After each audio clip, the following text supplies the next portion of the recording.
కులశేఖరాలు వారు రచించిన ముకుందమాల స్తోత్రం నుండి కూడాను ఒక శ్లోకం చెప్పుకుందాం. కరచరణ సరోజే కరచరణ సరోజే 9వ శ్లోకం.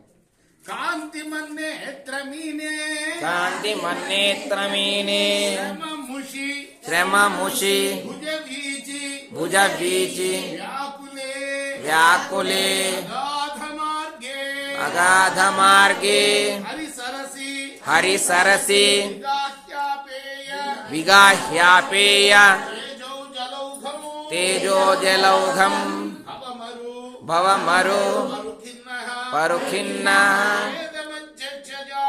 ఖేదమధ్యత్యజామి. శ్లోకం వచ్చింది, మనం అనుకోకుండా అలా తెలిస్తే ఇది వచ్చింది. ఇవాళ శ్లోకం అయింది. ఇవాళ ఆఖరి రోజు కదా మనకు తిరుపావైలో. శ్రీహరి అనే సరోవరంలో నేను మొనకలేస్తున్నాను అనే దాకా వచ్చాం మనం. స్వామివారు తనలో చేర్చుకున్నాడు, మొనకలేస్తున్నారు. ఆయన కరచరణములు తామరలు గాను, కాంతిపూరిత నయనాలు చేపలు గాను, విశాల భుజాలు పెద్ద అలలు గాను, ఈ తటాకలు లోతు తెలియనిదిగా ఉంటున్నది.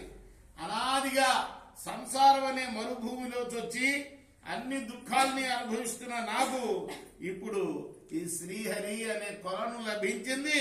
అందులో మునగడంతో నా సంసార తాపాలన్నీ కూడా తొలగిపోయాయి అని ఈ శ్లోకానికి అర్థం. మరి ఆయన చివరిలో ఎవరు? కులశేఖరులు వారు. క్షీరసాగర తరంగ శిఖర క్షీరసాగర తరంగ శిఖర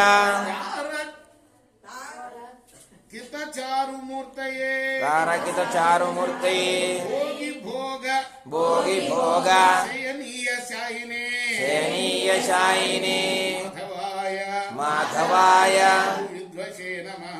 మధు విద్విషతే నమః. కూడా ఆఖరిలో క్షీరసాగరమే వచ్చింది. మనం క్షీరసాగర మధ్యంలో ఆదిశేషుడి మీద లక్ష్మీ సమేతుడై శయనించి ఉండగా క్షీర బిందువులు ఆ నల్లటి దేహం మీద పడి ఆకాశంలో ఉన్న నక్షత్రాల్లాగా ప్రకాశిస్తున్నాయి.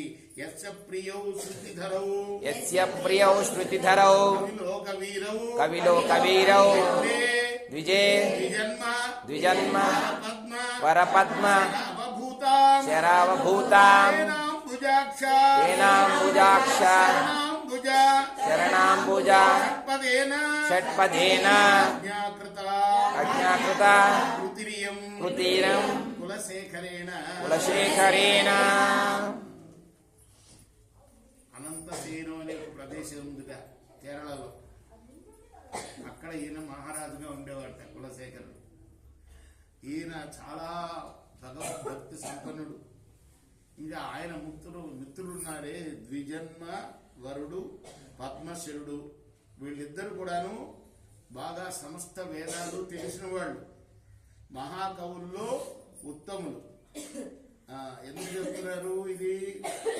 ఈ కులశేఖర మహారాజు ఈ ముకుందమాల స్తోత్రం రచించాడంటే అటువంటి మిత్రులు ఉన్నారు ఆయనకి. ఆయన పక్కన వేద విధులైన పండితులు. ఆ పాండిత్యం ఆయనకి వచ్చి ఇది రచించాడు అని చెప్తున్నారు అన్నమాట. అండాల్ తిరువుడి